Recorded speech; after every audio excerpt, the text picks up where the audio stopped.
Oi, paz e bem para o teu coração, paz e bem na tua vida.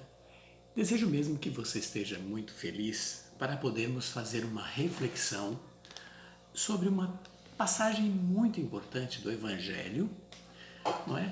Desta semana. E na verdade, vamos dizer assim, essa explicação e essa pequena reflexão que vai servir muito para nós. Vamos lá. Por exemplo, o Evangelho de São Lucas, 11, de 29 a 32. A leitura nesse dia de hoje, mas que perdura e que nos dá uma ampla reflexão sobre o ontem, o hoje e o amanhã. Aquilo que serve para nós como crescimento espiritual. Nessa passagem de Lucas 11, de 29 a 32, é o momento em que os fariseus e os saduceus tentam provocar o Senhor, E ali eles eram quem? Eles eram os intérpretes da lei, Vamos dizer assim, aqueles que interpretavam a lei, os saduceus. E veja como que é interessante entender e se aprofundar nesta passagem para ter uma compreensão mais avançada sobre isto, dentro de buscar um pouco de discernimento da palavra. Os saduceus perguntavam para Jesus, e tentaram colocar Jesus na parede, e hoje não é diferente. As pessoas hoje querem o mesmo que os saduceus. Hoje estão pedindo para Deus um sinal, mas o sinal que pedem para Deus hoje é milagre, não é? É mudança, é prosperidade, enfim. Foi essa pergunta que os saduceus fizeram para o Senhor. Ali também, não só os saduceus, mas os fariseus pediram para Jesus um sinal. E Jesus deixa bem claro que ele não daria outro sinal, senão o mesmo sinal que foi dado a Jonas. Seria o sinal que foi dado a Jonas. Lá atrás, Jesus vai relembrar que o sinal que daria seria o sinal que foi dado a Jonas. Seria o único sinal, e o único sinal que foi dado foi o sinal que foi dado a Jonas. Mas é importante entender que e qual foi esse sinal que Jesus vem relembrar que foi o sinal que foi dado a Jonas? Por que Jesus faz questão de lembrar? Para trazermos hoje para uma reflexão. E dos pontos fundamental nesta passagem foi quando Deus, na sua infinita misericórdia, no seu sempiterno poder, ele fala aos ouvidos de Jonas: levanta-te e vá. Deus fala a Jonas: levanta-te e vá.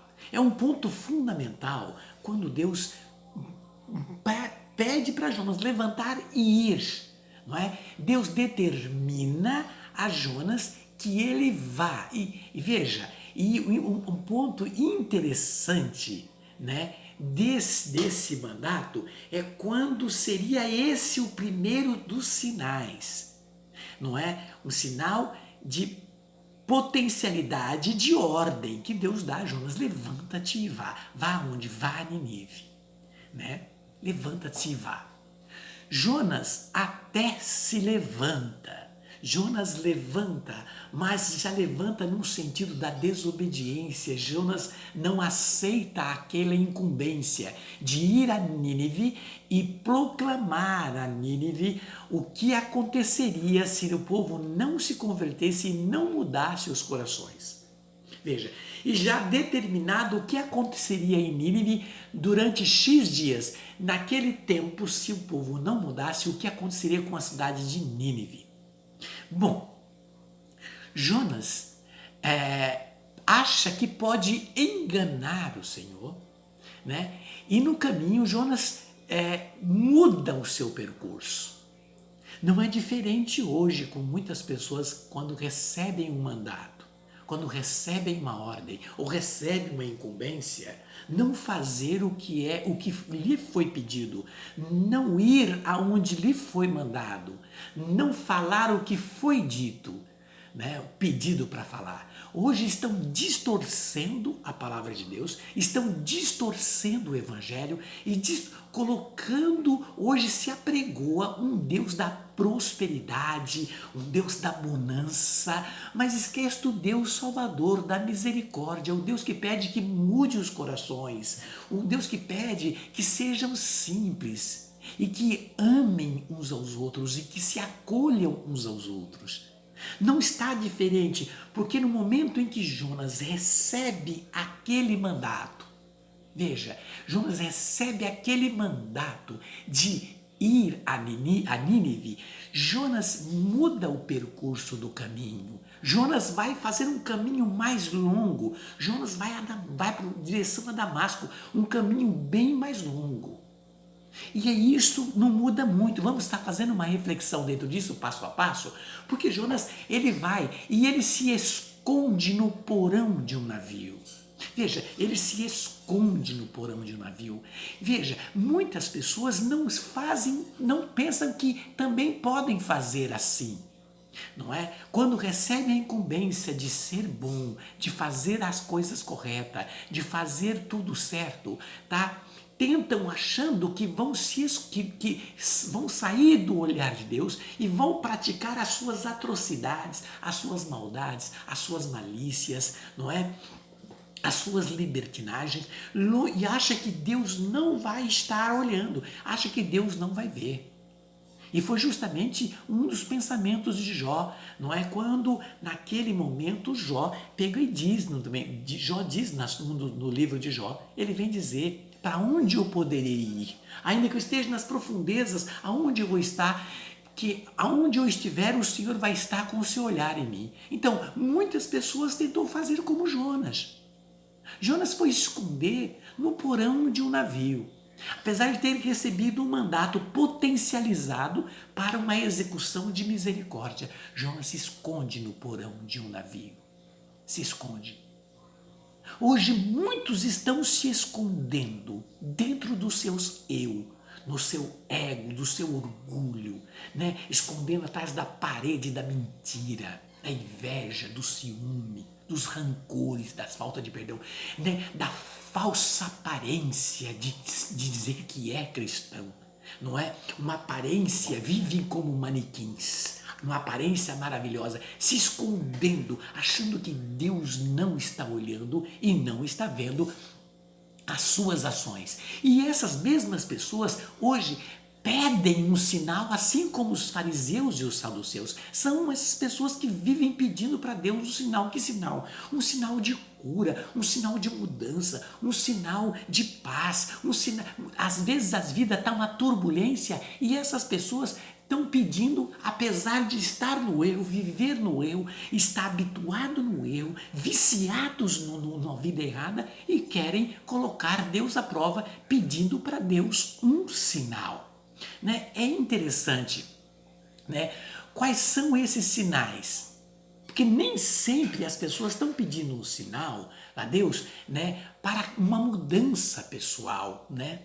Para mudar a si mesmo, né? Então veja, e é interessante observar que mesmo no tempo em que Jesus peregrinou, Jesus mostrou, porque se hoje os sinais que as pessoas pedem hoje são milagres, né? Milagres de viver na bonança, da grande prosperidade, às vezes um milagre até mesmo de uma cura, de uma doença tida como incurável à vista humana, né?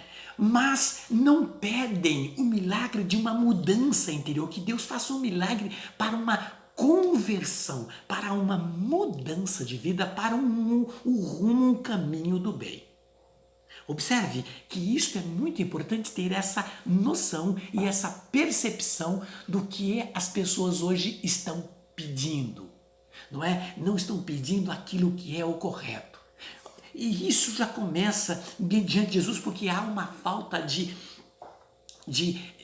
agradecimento quando Deus, mesmo através da sua misericórdia, ele professa um milagre. Quantas pessoas vivem no mundo do mau agradecimento, não agradece aquilo que recebe, não é?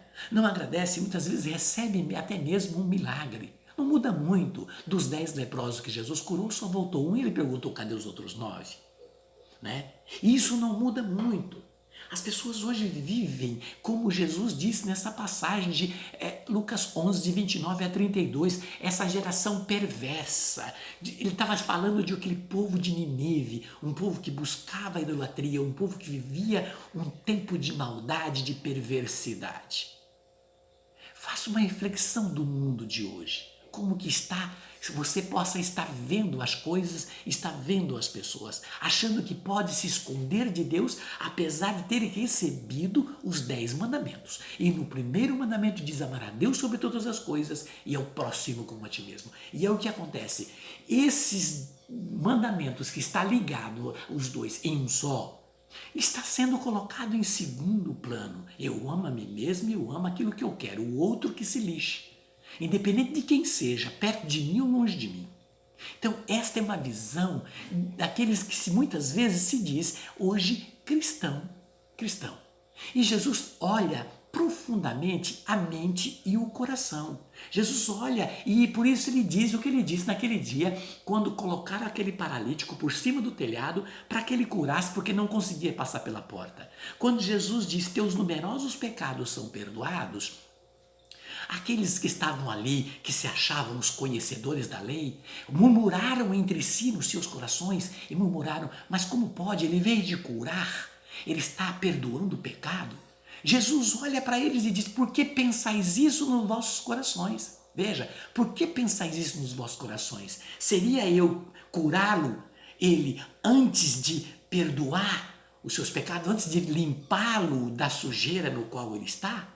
Então veja, não se coloca roupa limpa no corpo sujo. As pessoas pedem hoje, não mudou nada, um sinal do céu, mas pede um sinal para a mudança, para o bem-estar, mas não pede ao Senhor a misericórdia de ter força para ter uma mudança real de vida, para ter uma mudança real, para ter uma conversão, não é? De estar no mundo, mas não ser do mundo, ser de Deus.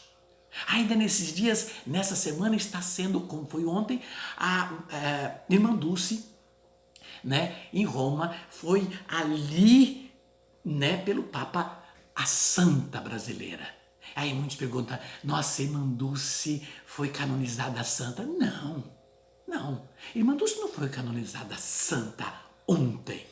Não. E irmã Dulce viveu uma vida de santidade. Ela viveu uma vida. O que ela recebeu agora foi o selo, não é? Atestado pela igreja, não é?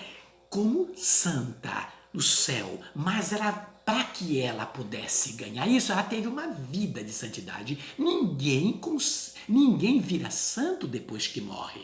Ninguém, depois que morre, faz tudo o que faz e depois que morre, virou santo. Não, ela viveu aqui uma vida de santidade e pelo testemunho sim de vida, ela ganhou a santidade, se selando pela igreja por testemunho de vida dela. Veja, é muito importante ter essa percepção, não é? Do que as pessoas hoje pedem, dos milagres, né? E qual é o maior milagre diante daquilo que é visível e que deseja o coração de Deus? É a mudança de vida, é a conversão. É a conversão. Porque as pessoas, mesmo vendo o que Deus está fazendo, mesmo vendo diante da sua misericórdia muitas graças que as pessoas recebem, ainda as pessoas vivem no mundo das atrocidades, das suas maldades e das suas descrenças de fé.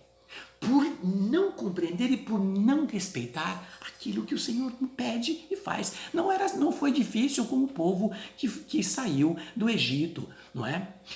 Todo aquele êxodo, não é? Aquele povo que Moisés foi ali incumbido para levar a terra prometida. Deus manifestava a sua glória, manifestava o seu poder. Logo em seguida estava o povo caindo novamente nas descrenças, nas suas idolatrias, nas suas reclamações e etc., adorando outros deuses. Daqui a pouco Moisés intercedia, Deus manifestava novamente, o povo caía novamente. Não muda, as pessoas não acreditam, acreditam naquilo que o olho vê, não é? Aquilo que é palpável, aquilo que me traz bonança, que me traz vida farta, que me faz nadar nos bem-estar, nos bens materiais, aquilo que é visível. Mesmo assim, as pessoas não conseguem entender e muitos se assustam na hora que Deus está professando a sua graça. E quando é proclamado, quando Deus usa alguém para proclamar, não é? Está dizendo, olha, Deus está manifestando a sua graça e o seu poder, a sua misericórdia, está resgatando e salvando e trazendo de volta a vida. Muitos na hora até se espantam. Eu me lembro ainda quando fui orar por uma mãe pediu socorro, não é? Aí o padre, eu era o padre Nereu na época, da paróquia São José Operário, e ele pediu que eu fosse porque tinha uma mãe preocupada, chamava, ela tinha uma loja chamada Carrier Modas, da cidade de Jacarezinho, e ele pediu que eu fosse. Cheguei na casa dela, aí me contaram, o filho dela tinha tido um acidente e estava na UTI, né, na cidade de Ourinhos, mas já sem perspectiva de vida, segundo as notas dos médicos, não tinha mais o que fazer, não tinha mais saída e subsistência de vida. E eu cheguei na casa dela, estavam lá todos os parentes, a casa estava lotada, a casa cheia, e eu fui lá porque ela queria o padre tinha outro compromisso e ele pediu que eu fosse. Chegando naquela casa, eu vi aquele destempero, aquele povo gritando, aquele povo chorando e tudo. E eu sabia que não podia ser ali. Aí de repente me viram, foram se acalmando, eu calma, calma, calma. Aí eu queria sair um pouco do meio. E eu fui no quarto desse menino e chamei a mãe e o irmão dele mais novo. E o Elton, né, que era o irmão mais novo que estava em casa. E de repente no quarto eu fechei a porta com aquela mãe e aquele menino e pedi que ela colocasse aquele filho no colo, porque o irmão dele estava na UTI e segundo, não tinha mais perspectiva de vida, estava lá só o pai e ela não conseguiu ir ficar no hospital. E de repente eu pedi que ela colocasse aquele filho no colo mais novo e abraçasse como se fosse o Frávio, que era o que estava na UTI, já sem quase 0% de vida. E ali comecei a orar e clamar e dizia para ela, você mãe, você pode abraçá-lo e pedir ao Senhor. O coração de uma mãe é poderoso. E enquanto ela abraçava e falava com o Frávio, mas abraçando o Elton, o filho, eu orava por ela e pedia ao Senhor misericórdia pelos pecados. Deus tem misericórdia de toda a fraqueza humana, que Deus estabelecesse a vida. E naquele momento fui tomado por uma grande emoção. Fui tomado por uma grande emoção no meu coração. E aquela emoção tomou conta e eu olhei para ela e falei, mãe, levanta a cabeça. Falei para Cida. Né? E eu disse, levanta a cabeça. Deus, neste momento, visita o teu filho volta para casa. Teu filho volta para casa, teu filho volta para casa. Ela começou, e eu tive que ter muita coragem, audácia e fé para fazer aquilo, porque eu senti no meu coração, como eu sinto aqui agora, me arrepio todo de lembrar disso. Algo tomou conta do meu coração e da minha mente aos meus ouvidos, e eu peguei e falei, Senhor, dei um versículo da tua palavra, eu peguei a Bíblia e abri. Eu abri a Bíblia assim, numa página, fiquei com o olho fechado, Senhor, eu vou colocar o dedo em um versículo, confirma para mim, Senhor, que realmente, Senhor, para que ela enche o coração, Senhor, porque eu tomei posse. E quando eu abri a Bíblia, foi no livro de Jeremias, no capítulo, no capítulo 31, versículo 7, e diz, por isto diz o Senhor, 31, 7, lançai gritos de júbilo por causa de Jacó. Aclamai a primeira das nações e fazei retumbar os vossos louvores, exclamando, o Senhor salvou o seu povo. Naquela hora eu também chorei, mas de alegria, porque o Senhor confirmou e eu peguei e falei assim, pronto, levanta, vai para a sala. Vai para a sala, o povo estava tudo lá fora esperando. Vai lá e proclame, seu filho tá de volta. Ela ali olhando para mim meio assim, e ela feliz e ao mesmo tempo assustada, e eu cheguei na sala e disse, fiquem tranquilos, o Frávio está tudo bem, Deus libertou ele e tirou ele do seio da morte. O povo olhando para mim, e no meu coração falei, Senhor, confirma, Confirma para que esse povo possa crer no teu poder e na tua glória. E ficar aquele povo, a cozinha dela estava cheia, a sala cheia de gente, os parentes, amigos, vizinhos. Mas não deu 2 minutos, o telefone toca, um telefone de parede. Tiraram o telefone da parede, era a irmã dela de São Paulo, e pegou no telefone e disse assim: como isso aconteceu? Meu Deus, começou a chorar. Aí pegou a Cida e a Cida foi, pegou o telefone, olhou para mim e ela olhou para todo mundo. O meu filho, os médicos não sabem explicar. Meu filho está bem. Correu tudo bem, deu tudo certo e o Flávio está bem e foi só gritos de alegria. Eu falei, então só faça uma coisa, agradeça ao Senhor e mude os vossos comportamentos. Agradeça ao Senhor e confie na sua misericórdia. Pedi um copo d'água, saudei e disse, lembre-se, Deus é bom. Em todo momento, Deus é bom em todo o tempo. Veja, o que pedir? Mude os vossos comportamentos. Creia na potencialidade do Altíssimo. Entenda que o Senhor, na sua misericórdia, Ele nos dá sinais para que haja uma mudança, uma transformação e uma conversão. Mas muitos ouvem, não é? Muitos ouvem, mas dos muitos que ouvem, alguns tomam posse e alguns até tem uma sequência e vai avante e vai fazer o que é correto. Veja, Jonas, nesse momento, ele dá um passo fundamental. O que é o passo fundamental? Quando Deus pede a Jonas, levanta e vá, Jonas toma coragem, Jonas levanta e vai. Jonas levanta e vai. Só que Jonas toma outro caminho. Jonas obedece a palavra, mas ele segue o seu eu, o seu orgulho. O Jonas vai pela desobediência. Ele vai, mas tomando outro caminho. Muitas pessoas na igreja não é diferente. Até ouve a palavra, ouve o que Deus está pedindo, às vezes numa reflexão, às vezes lendo a Bíblia, às vezes ouvindo uma mensagem pelo rádio, ou num programa de TV, como temos hoje a TV Canção Nova, a Rede Vida, e entre outros canais que transmitem a palavra de Deus, que fala desse amor. As pessoas até recebem a palavra, mas somente o ouvido recebe, como diz a parábola da boa semente. Não cai em terra boa a palavra, não cai, ela não germina, e por não germinar a palavra, não dá fruto a palavra em si, na pessoa, porque não tem uma sequência. Jonas ouviu, Jonas levantou, Jonas foi, mas Jonas tomou outro caminho. E o que fez Jonas? Jonas tomou outro caminho e achou que podia se esconder de Deus e entrou no porão do navio. Mas no alto mar, o navio entrou num processo de tempestade, porque Jonas tomou um caminho mais longo. Jonas ia para Nínive e Jonas se direciona para Damasco, naquele navio que tinha uma direção mais prolongada.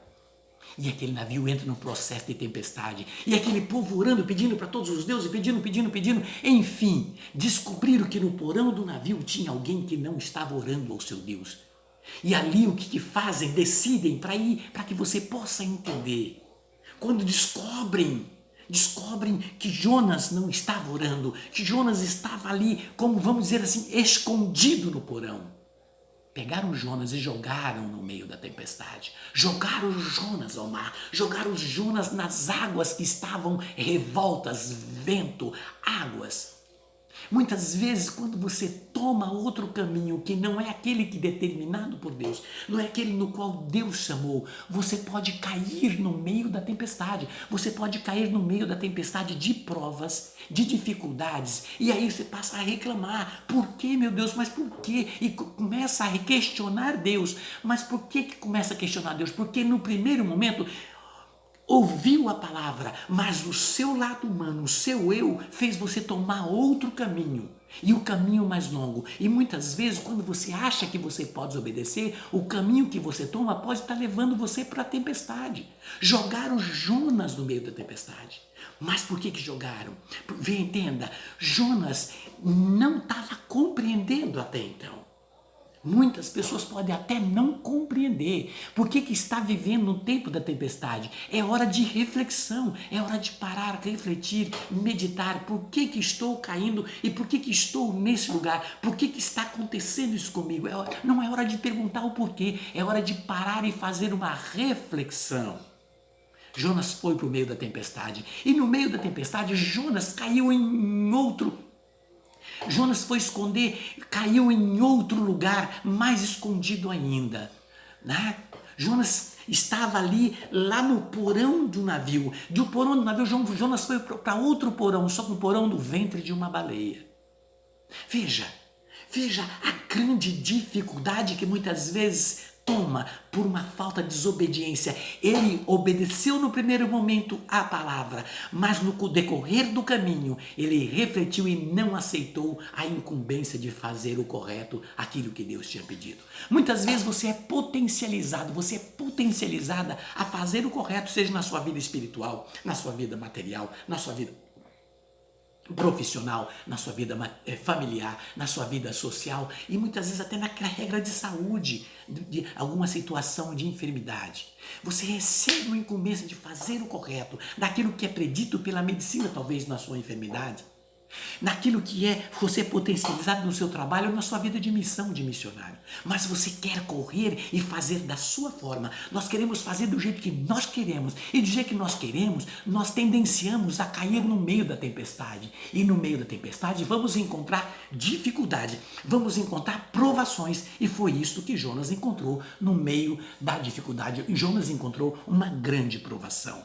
Uma grande provação e ele foi parar justamente num outro lugar, mais escondido ainda, foi lá no ventre de uma baleia.